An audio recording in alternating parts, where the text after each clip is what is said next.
To guide our conversation, I have 5 big questions that we will be exploring through the lecture and we'll be revisiting at the end. The first one is, can art be separated from artist? Second, how deep is our web of interconnection when it comes to guilt?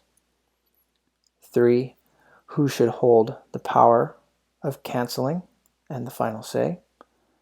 4, should different areas of our life be held to different standards when it comes to canceling? And 5th, is redemption possible? Let's start back in the late 19th century with a French painter named Paul Gauguin.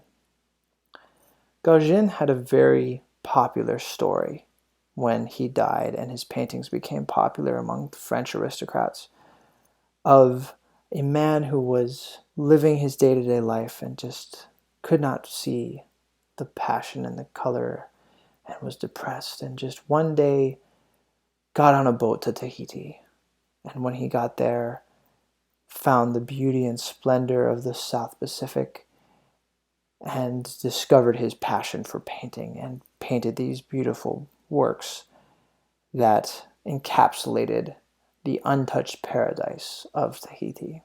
Now, if that sounds too good to be true, it's because you're right. Gauguin's story is pretty false. First, taking into account his life before leaving for Tahiti, not only was he depressed, but he was taking it out upon his wife and children, whom he left without telling that he was going to Tahiti, and just abandoned them. Not only that, but when Gauguin was in Tahiti, it was 1891. And if you remember your Hawaiian history, the Pacific of 1891 was a rather developed place, including in Tahiti, where it wasn't everyone living in grass huts. It was people living in houses and cities, very similar to Honolulu in the late 19th century. But Gauguin played up the idea of the untouched Eden. But then I look at his paintings, and you look at the color, you look at the brushwork, you look at the emotion that he's able to encapture in his subjects' faces. And when I look at these, I ask myself, can I see past his weeping wife and child? Can I see past the exoticism that he portrayed that continues to haunt our island communities to this day? Can I see past the lies? Or can I simply appreciate this painting? For our second topic of how deep is our web of interconnectedness to guilt, we're going to fast forward to right now and talk about Harvey Weinstein. Harvey Weinstein was a film producer from the late 1980s until now, who started not only the Harvey Weinstein Company, but also the film company Miramax. And if those names sound familiar, it's because Miramax and the Weinstein Company have been producing very popular films, including, for example, all of Quentin Tarantino's work, as well as a number of Martin Scorsese films, such as Gangs of New York, and another personal favorite film of mine, Good Will Hunting. These were all produced by either Miramax Films or the Harvey Weinstein Company.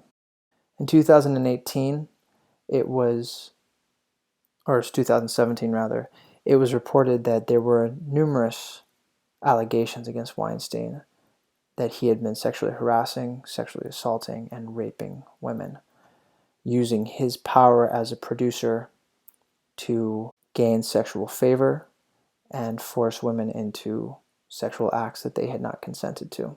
He was charged in 2018 and arrested, and earlier this year, 2020, he was convicted of 2 of 5 charges and sentenced to 23 years in prison. But what if you, like me, love a film that Weinstein produced? Are we guilty by association? Now bear in mind, Weinstein is a producer. He's the guy who's in charge of getting the money to fund the project. He's not the director. He's not the writer. He's not the actors on the screen. But he is connected. He touched the creative process of those films. he enabled other people who were not sure if all of the people that he employed and gave money to are also on the up and up. So how guilty are we by being connected to this? To transition to our third point about the question of who has the power of canceling, I was considering this in terms of demographics. The obvious answer should be that if enough people think that you are a repugnant human being, then we shouldn't listen to or look at or allow you into the culture anymore. And this brought me to John Lennon. John Lennon, if he was living today, would be the king of getting canceled. Not only was he hated by hardcore Christians because at one point he stated that the Beatles were bigger than Jesus, which led to public burnings of Beatles albums in the streets. He also returned a significant honor that was bestowed to him by the Queen of England to protest the Vietnam War, which angered all of the good patriotic Britons and led to them protesting his work post-Beatles. But it's also become very well known that when he was married to his first wife and his son Julian was born, he was quite awful to them as well. He was verbally abusive, was doing drugs a lot, and not quite there for his son or his wife as they needed him to be. So not only did John Lennon offend Christians, patriots, and feminists, he is also one of the most important singers and songwriters in the Western musical pop canon. You will find people of all stripes who do not listen to John Lennon. So should he be canceled if we have enough of an intersectionality to call for it? Our next aspect is about different areas of our society having different standards. And this brings us to the real hot button issue about what about the people who are in power. This upcoming election for President of the United States will be between Joe Biden and Donald Trump, both men who have allegations of sexual assault against women in their histories, both valid. Not only will that be a big major issue, but we also can talk about the current makeup of the American Supreme Court with Clarence Thomas and Brett Kavanaugh and their accusations of sexual assault against women. Should different areas of our society have higher or lower bars concerning canceling? Because you could very easily make an argument that if some of these people were in different jobs, like a teacher, they would probably not be teachers anymore. Specifically, when I think about the Kavanaugh hearings last year, had someone that I worked with come out and accuse me of the things that Kavanaugh was accused of, I would not be employable as a teacher. But he is a Supreme Court justice.